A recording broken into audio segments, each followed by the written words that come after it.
नमस्कार मित्रांनो, आपल्या जी के स्टोरी टेलर या यूट्यूब चॅनलमध्ये तुमचं स्वागत आहे. तर मी आज पुन्हा एकदा घेऊन आलोय अंगाचा थरकाप उडवणारा अनुभव. माझं नाव गणेश आहे. सध्या मी नाशिकमध्येच राहतो. ही गोष्ट गेल्या वर्षीचीच आहे.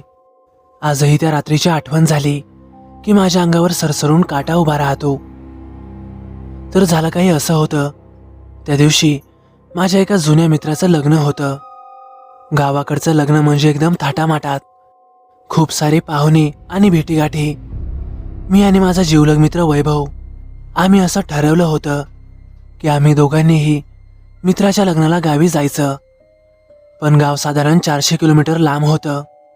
ट्रेनची तर सोय नव्हतीच, पण बसनं जायचं म्हणजे वेळेचं बंधन आणि गर्दीही प्रचंड. म्हणून आम्ही असं ठरवलं की आपली एक जुनी चारचाकी आहेच, तीच घेऊन जाऊयात. वैभवला मी सकाळीच सांगितलं होतं, हे बघ, गाडी जरा जुनी आहे, रस्ताही लांबचा आहे, आपण आधी सर्व्हिसिंग करून घेऊयात का? तो मात्र नेहमीसारखाच हसला. अरे काही नाही होणार रे, गाडी अजून दमदार आहे आणि रस्त्यात एखादी लहान मोठी अडचण आलीच तर आपण दोघं आहोतच ना. संध्याकाळपर्यंत तयारी करून आम्ही निघालो. हवामान जरा ढगाळ होतं. पावसाळा नुकताच संपला होता, पण आभाळ मात्र पुन्हा दाटून आलं होतं. गावाकडे जायला मुख्य रस्ता डोंगर दऱ्यातून जातो. मोठमोठे घाट, वळण, घनदाट जंगल, संपूर्ण मार्ग एकाकी वाटणारा. सुरुवातीला सगळं काही ठीक चाललं होतं. गाणी लावलेली, खिडक्या उघड्या, गारवारा आणि रस्त्यावर अधूनमधून ट्रक किंवा बस आणि इतर गाड्या दिसत होत्या. पण जसं जसं आम्ही पुढे गेलो तसा तसा रस्ता निर्जन होऊ लागला. गाड्यांची वर्दळही कमी झाली. धुक्याची चादर आता सर्वत्र पसरू लागली आणि वरून रिमझिम पाऊसही सुरू झाला. घड्याळात बघितलं तर जवळपास रात्रीचे 11 वाजत आले होते.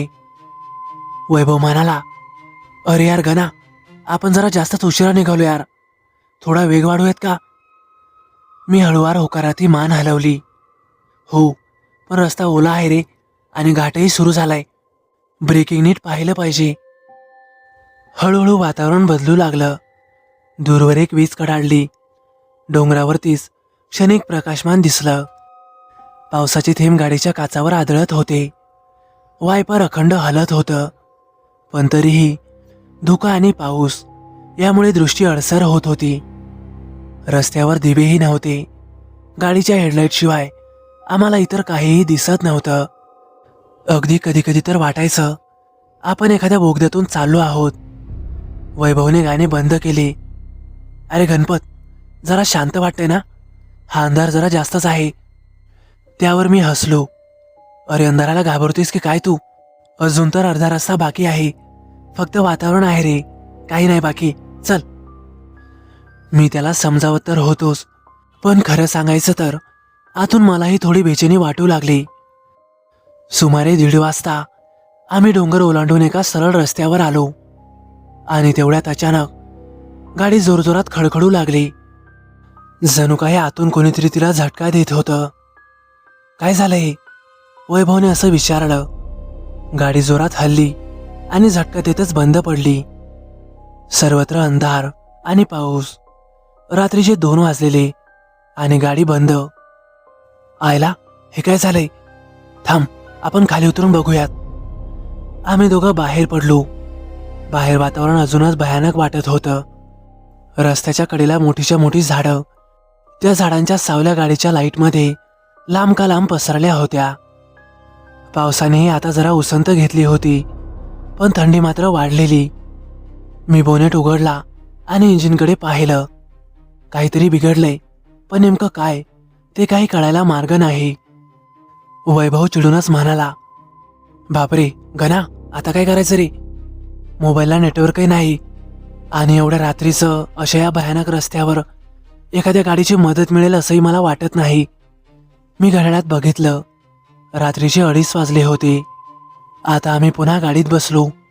आता नेमकं काय करावं, की पहाटेपर्यंत इथेच थांबावं, असा आम्ही विचार करत होतो. तेवढ्यातच वैभव बाहेर खिडकीतून बोट दाखवत म्हणाला, अरे घना, ते बघ दूरवर एक दिवा दिसतोय. मी डोळे किलकिले करून पाहिलं. खरंच जंगलाच्या आतल्या भागात कुठेतरी मंद दिव्याची चमक दिसत होती. कदाचित एखादं घर असेल किंवा एखादा धाबा. चल आपण जाऊयात. वैभवने मोबाईलचा टॉर्च लावला. मोबाईलला नेटवर्कही नव्हतं, म्हणून तिथं जाणं हाच एकमेव पर्याय होता. आम्ही गाडी लॉक करून पायीच त्या घराकडे निघालो. जंगलात पाऊल टाकताच आमच्या हृदयाची धडधड वाढली. ओल्या पानांचा वास, रातकिड्यांचा आवाज आणि कधीकधी घुबडांची किंकाळी, सगळं वातावरण अंगावर शहारे आणत होतं. दिवा जवळ येऊ लागला. साधारण अर्धा तास चालल्यानंतर आम्ही एका प्रचंड जुन्या वाड्यासमोर पोहोचलो. भलं मोठं लोखंडी गेट, आजूबाजूला जंगली झुडपं आणि गेटच्या वर वटवागळं उलटी लटकलेली होती. वैभव थोडं घाबरूनच म्हणाला, अरे हे काय ठिकाण आहे रे, एवढ्या जंगलात हा प्रशस्त वाडा. मी त्याला शांत केलं. अरे कदाचित कोणाचं गेस्ट हाऊस असेल, चल ना दरवाजा वाजवून पाहू. मी गेट आतमध्ये ढकललं. कर्णकर्कश असा आवाज करत ते गेट हळूहळू उघडलं गेलं.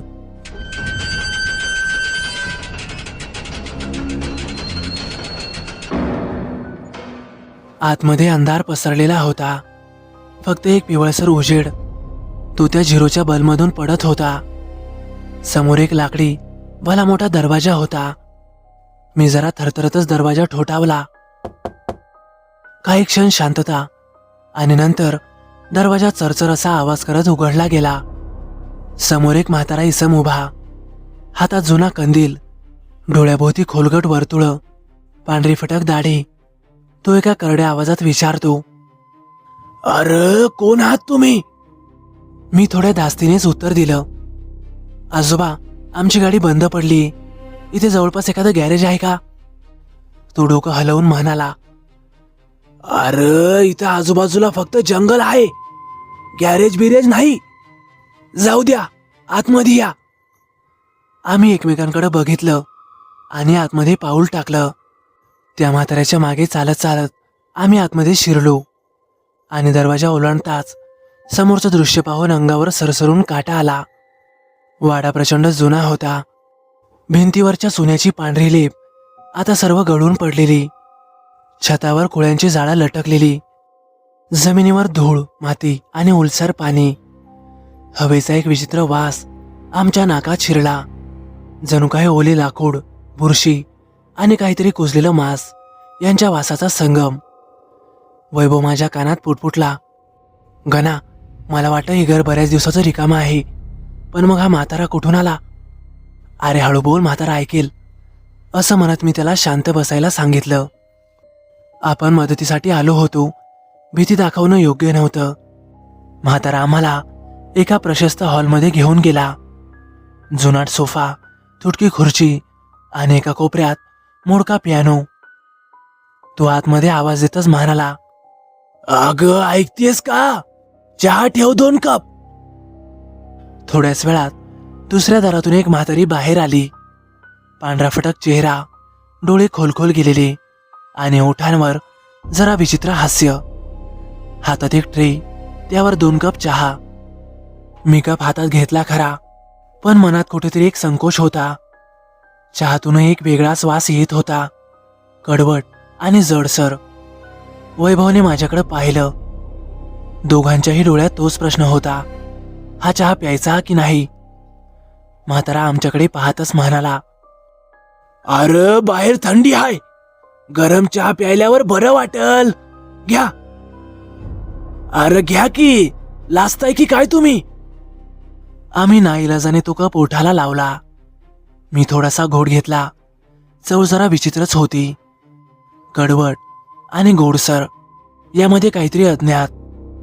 तो म्हातारा आता आमच्याकडे पाहत होता, जणू काहीतरी तपासत असावा.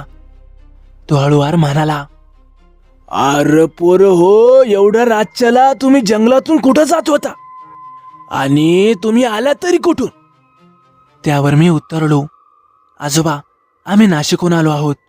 आमच्या एका मित्राचं लग्न ठरलंय आणि आम्ही दोघं त्याच्या लग्नासाठी जात आहोत, पण गाडी रस्त्यातच बंद पडली. तो थोडा हसला, अबाबाबाबा, गाडी बंद पडली होय. बर बर बर बर बर. अरे हे काही नवीन नाही. अनेक लोकांसोबत असं होतं. रात्रीचे लोक अडकतात या जंगलात. त्याच्या डोळ्यातील चमक आम्हाला अस्वस्थ करत होती. म्हातारी अचानक खाकरली. तिचा आवाज एकदम खडखडीत होता. म्हातारा तिच्याकडे वळून म्हणाला, जा वर जाऊन झोपून घे. पाहुणं थकले असतील, मी येतो मागणं. आणि त्याने आमच्याकडे पाहत सांगितलं, पाहुणं तुम्ही सोप्यावरच झोपा. पहाट होताच तुमचा रस्ता सापडल तुम्हासनी. मला वाटलं म्हणजे जणू काही सकाळी मदत मिळेल असा काहीसा इशारा असावा, पण त्याच्या आवाजात काहीतरी गूढ होतं. वैभवने हळूच माझ्या कानात कुजबूज केली, अरे मला काही बरोबर वाटत नाही रे. झोपायचं नाही आपण. 2-3 तासासाठी काय झोपतो. आपण मस्त गप्पा मारत बसू. मी त्याला मान हलवून होकार दिला. आम्ही दोघं सोफ्यावर गप्पा मारत बसलो. घड्याळात आता 3:30 वाजत आले होते. बाहेर पाऊसही थांबला होता, पण वाऱ्यामुळे मात्र खिडक्यांचे काच जोरजोरात आपटत होते. आणि तेवढ्यातच अचानक वरच्या मजल्यावरून काहीतरी आवाज आला. जणू काही कुणीतरी जड पावलांनी चालतंय. कधी कधी पावलांची धडधड, तर कधी मंद हसण्याचा सूर. वैभव माझा हात घट्ट पकडून म्हणाला, अरे ऐकलंस का? मी हळू आवाजात उत्तर दिलं, हो रे, पण कदाचित म्हातारी असतील. तरीही तो आवाज मात्र अजिबात साधासुद्धा नव्हता. जणू काही कोणी मोठ्या शिकारीसाठी तयारी करतंय असाच काहीसा तो आवाज होता. थोड्या वेळातच आम्हाला कुजबूज पुन्हा ऐकू आली. तो म्हातारा कोणाशी तरी बोलत होता. त्याचा आवाज थोडा कर्जातला. काही म्हण, पण आज आपल्याला मेजवानी भारी असल. ती दोघं स्वतःहूनच येऊन शिकार झाली. ती त्याचं वाक्य ऐकून मात्र आमचं रक्तच घोटलं. वैभव थरथरतच म्हणाला, अरे ऐकलंस का? त्यांनी शिकार म्हटलं. मी त्याला जरा शांत बसायला सांगितलं खरं, पण आतून माझीही फाटली होती. आम्ही जरा धाडस करून हॉलच्या एका बाजूला पाहिलं. तिथे झाडांच्या फांद्या, काही जुनी भांडी, हाडांची ढीग आणि माणसाच्या कवट्या. त्यांच्यावर अजूनही काही रक्ताचे डाग दिसत होते. त्या सगळ्यावरून एक कुचका आणि भयानक वास येत होता. आपण जर इथे जास्त वेळ थांबलो तर आपल्यालाही जिवंत राहू देणार नाहीत. माझ्या तर तोंडातून शब्दही फुटत नव्हते. आणि तेवढ्यातच वरून म्हातारीचा एक जोरदार आवाज घुमला. ती मोठ्यानं म्हणाली, 2 शिकार आज मस्त खायला मिळणार. आज कित्येक दिवसांनी माझी रक्ताची तहान भागणार. आणि त्या क्षणी आम्हाला जोराचा ठोका ऐकू आला. म्हाताऱ्यानं कोणाच्या तरी डोक्यावर काहीतरी जोरदार मारलं असावं, कदाचित त्याच्या स्वतःच्या बायकोलाच. आणि मग तो खाली उतरताना आवाज आला, जणू काही त्याचे जळते पाय जमिनीवर आपटत आहेत. तो थेट आमच्याकडे येत होता. खाली येणाऱ्या पावलांचा आवाज हळूहळू आता मोठा होऊ लागला. जणू काही कोणीतरी जड ओझं घेऊन जिन्यावरून हळूवार उतरत होतं. पाय जमिनीवर आपटले की जळण्याचा वास येई. वैभवने माझा हात घट्ट पकडला. त्याच्या डोळ्यात भीती स्पष्ट दिसत होती. मीही थरथरत होतो, पण धीर दाखवतच पुटपुटलो, शांत राहा, अजिबात हलू नकोस. आता मात्र वातावरण बदललं. जणू काही संपूर्ण घर श्वास रोखून सर्व काही ऐकत होतं. तो म्हातारा आता खाली उतरला आणि आमच्या समोर येऊन उभा राहिला. हातात गंजलेलं भलं मोठं कुऱ्हाडीसारखं एक हत्यार. डोळे एकदम लाल भडक, चेहरा विचित्र हास्याने विकृत झालेला. आणि तो एका किळसवाण्या आवाजात म्हणाला, अरे आज कित्येक वर्षांनी अशी शिकार मिळाली. पळून कुठं जाणार रे तुम्ही? हे घर, या भिंती, सगळं काही शिकार खाऊन जगलेलं आहे. त्याच्या आवाजात मानवीपणाचा अंशही नव्हता. तेवढ्यातच वरून ती म्हातारी धडपडतच खाली आली, पण ती पूर्वीसारखी अजिबात दिसत नव्हती. तिच्या हातही लांबट आणि लांबकालांब बोटं, डोळे काळे पडलेले आणि तिच्या तोंडातून दात बाहेर आलेले, धारधार आणि शिकारी सारखे. ती एका खरजतल्या आवाजात ओरडली, आजची रात्र मेजवानीची आहे. आपल्या पोटात हाडं, रक्त आणि ताजं मांस उतरणार. हे ऐकून आमच्या अंगावरचे केस उभे राहिले. जणू काही नरभक्षक राक्षस आमच्या समोर उभे आहेत. त्यांनी एकमेकांकडे पाहत भयानक हसू दिलं आणि मग तो म्हातारा एका कोपऱ्यातल्या दरवाजाकडे इशारा करत म्हणाला, अरे बघा की, तुमच्या आधी कित्येक जण आले होते, पण परत मात्र गेले नाहीत. आम्ही धडधडत्या मनानं मागे वळून पाहिलं.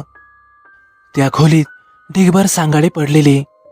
त्यांच्या हाडावर अजूनही रक्त होतं आणि भिंतीवर हाताचे ठसे, तेही लाल रंगाचे. पण तो रंग नव्हता, तर ते रक्त होतं. वैभव घाबरूनच 2 पावलं मागे सरकला. तो थरथरतच म्हणाला, अरे गणा, हे नरभक्षक आहेत. आपण लगेच पळायला पाहिजे. आम्ही एकदमच उठून दरवाजाकडे धाव घेतली, पण दरवाजा मात्र घट्ट बंद होता. म्हातारा मोठ्याने हसला, अरे हा दरवाजा कधी बी उघडणार नाही. वाड्यात आलेली शिकार कधी बी बाहेर गेली नाही. आणि तेवढ्यातच त्या म्हातारीनं भिंतीवरच्या खिडकीकडे एक झेप घेतली. तिनं नखं खोचून ती लाकडी चौकट फोडली. जणू काही प्राणी भक्ष्याच्या मागे लागतो, अगदी तसंच ती आमच्या जवळ येत होती. मी एका खुर्चीचा पाया पकडला. वैभवने भिंतीवरची एक तुटक लोखंडी रॉड उचलली. मी त्याला म्हणालो, मरू तर नको, पण लढल्याशिवाय गत्यंतर नाही. तो म्हातारा कुऱ्हाड घेऊन जोरात आमच्याकडे झेपावला. मी खुर्चीचा पाय त्याच्या समोर फेकला. क्षणभर तो अडखळला आणि वैभवनेही संधी साधून लोखंडी रॉड त्याच्या हातावर मारली. पण म्हाताऱ्याला काहीही फरक पडला नाही. तो मोठ्यानं गुरगुरला आणि आमच्यावर झेपावला. त्या म्हातारीचे विक्षिप्त हास्य संपूर्ण घरभर घुमलं. ती मोठ्यानं ओरडत होती, शिकार पळते, पकड त्यांना. तिचे हात लांब होत गेले, जणू काही सापासारखे. तिने माझ्या खांद्याला स्पर्श केला. तो स्पर्श एकदम थंडगार, अगदी बर्फासारखा. माझ्या शरीरातून एक चिरशिरी गेली. एकदम अंगावर काटा आला. आता मात्र माझं सगळं अवसनच गळालं होतं. मी कसाबसा झटका देत सुटलो आणि तिथून बाजूला झालो. वैभव जवळपास कोसळलाच होता. मनोमन देवाचा धावा करत आम्ही जीव तोडून तिथून पळत होतो. आणि पळता पळता हॉलच्या एका बाजूला एक खिडकीचं मोडकं दार दिसलं. मी ओरडूनच म्हटलं, अरे तिकडे बघ, तिकडे उडी मार. झटक्यातच खिडकीचा काच फोडला. आमच्या हाताला जखम झाली. हातातून रक्तस्राव होऊ लागला. पण त्या नरभक्षकांच्या पंजातून सुटणं हे मात्र अत्यंत गरजेचं होतं. आम्ही दोघेही खिडकीतून बाहेर पडलो. माझ्या हातातून मात्र प्रचंड रक्तस्राव होत होता. तिथे माझं भरपूर रक्त सांडलं होतं. ती म्हातारी त्या रक्तापाशी आली आणि तिच्या जिभलीने ते रक्त चाटू लागली. ती बघून आम्ही अजूनच घाबरलो आणि जीवाच्या आकांताने गाडीच्या दिशेने पळत सुटलो. बाहेर येताच पाऊस पुन्हा सुरू झाला. जंगलात काळाकुट्ट अंधार पसरलेला. मागून म्हातारीचा आवाज जंगलभर घुमत होता, पळा, अजून पळा, पण जास्त लांब जाऊ शकत नाही. हे जंगल आमचंच आहे. आम्ही जीवाच्या आकांताने जंगलातून सैरावऱ्या पळत सुटलो. आम्ही नेमकं कुठल्या वाटेने जातोय हे आम्हाला अजिबात कळत नव्हतं. झाडांच्या फांद्या चेहऱ्यावर आदळत होत्या. अंगाला काटे ओरबडत होते. चिखलात पाय अडकत होते.